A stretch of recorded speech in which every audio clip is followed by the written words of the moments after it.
Malal est un personnage que j'ai voulu le plus universel possible. Même s'il vient du continent africain, mon envie c'était que ses préoccupations soient des préoccupations universelles. C'est un homme qui vit dans la culpabilité, qui vit le deuil, qui a du mal à trouver sa place, qui rêve d'être poète mais qui n'est pas vraiment compris par son entourage et qui, par la souffrance, s'enferme dans un engrenage et qui petit à petit le met de plus en plus dans un rapport extrêmement violent. Moi, je me suis posé la question en écrivant cette pièce, est-ce qu'on peut hériter de la douleur? Est-ce qu'on peut hériter de la violence?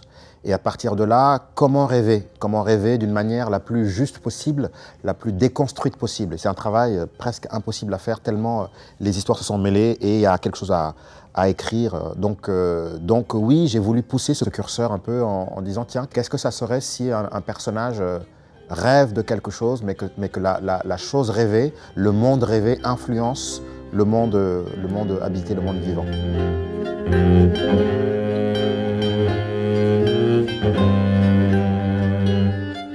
Dans l'écriture du projet, il y avait quelque chose qui était assez essentiel pour moi, c'était d'avoir un rapport cinématographique extrêmement important. Comme faire confronter les images du cinéma, filmées, fixées, comme une sorte d'élément du passé, un rapport au souvenir, et de faire confronter ce rapport-là par le pur présent théâtral. Pour moi, c'est vraiment du théâtre. Même si on utilise des outils du cinéma, en réalité, on fait du théâtre. On n'a toujours fait que du théâtre, même devant un banc de montage, comme le ferait un cinéaste, un réalisateur et son monteur, puisque c'est le rôle que j'ai exercé. On n'a jamais fait de cinéma, en fait. On n'a fait que du théâtre, avec des acteurs de théâtre, avec une certaine cinématographie qui, en fait, est une pure théâtralité.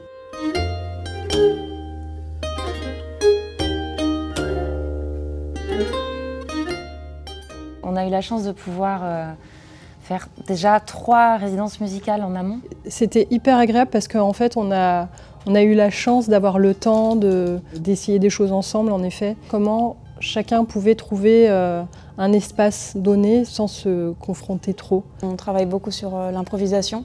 On a la chance d'avoir Draman qui est un musicien exceptionnel et qui nous apprend énormément. C'est vrai que moi je viens du classique, du langage écrit, savant entre guillemets, et Draman pas du tout. Donc c'est vraiment un bel échange de culture et de savoir, je trouve.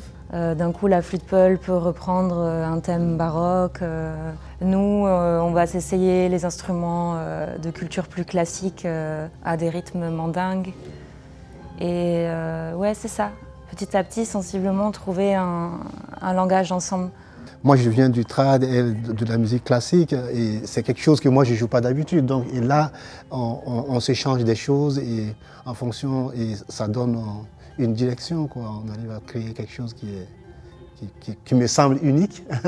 En fait, c'est un va-et-vient permanent finalement entre l'image, la musique, les instruments au plateau, quand ils sont cachés par moments, quand ils sont visibles, et aussi la musique électronique et les effets, les traitements qu'il y a dans les instruments. Donc tout ça, c'est ce qui se raconte en fait. Moi, c'est l'impression que ça me donne, j'ai l'impression que c'est comme un rêve et c'est comme un projet presque radiophonique. J'ai l'impression qu'il est 4 h du matin et qu'on me conte une histoire.